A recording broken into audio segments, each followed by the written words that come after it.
Benedikt, risasigur í bikarúrslitaleik. Já. Hvernig tilfinningin svona beint eftir leik? Ég meina, hún bara geggjuð sko. Við erum búin að gera þetta núna í annað skipti og bara næsti leikur sko. Þú verður að fara inn í hennan, ég ætla bara að fá að kalla þetta skrítin leik. Ég meina þeir eru að spila úrslitaleik á móti liðinu í öðru sæti sem er í raun og rauninu B-liðið ykkar. Já. Þeir eru að æfa með þessu strákum eða ekki? Jú. Hvernig var undirbúningurinn hjá okkur fyrir þannan leik?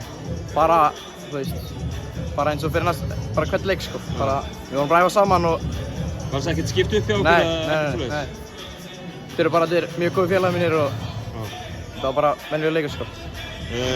Risa frammistaða hjá þér í dag, 26, 12 og 4 og eitthvað. Það þú nú verið með hausiskrúan rétt á fyrir þennan leik.